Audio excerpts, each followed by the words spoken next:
வணக்கம் மக்களே. நம்ம வீட்டுக்கு மதிய லஞ்சுக்கு வந்திருக்கோம். வாங்க நம்ம வீட்டில் என்ன லஞ்சுன்னு பார்க்கலாம்.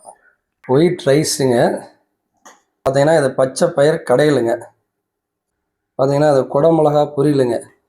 இது ரொம்ப அந்த ப்ரெஷர் உள்ளவங்களுக்கெல்லாம் நல்லா சாப்பிட்லாங்க. ரொம்ப அது ஆரோக்கியமானதுங்க. அடுத்து பார்த்தீங்கன்னா அந்த கேரட்டு, பீன்ஸு, உருளைக்கிழங்கு எல்லாம் அந்த தேங்காய் துருவி போட்ட பொரியலுங்க. எலுமிச்சம்பழம் ஊறுகாய்ங்க. பார்த்தீங்கன்னா ரசம். வாங்க சாப்பிட்லாம்.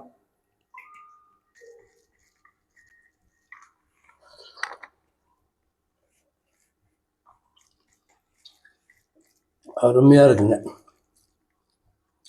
கேரட் பீன்ஸு, குடமிளகா,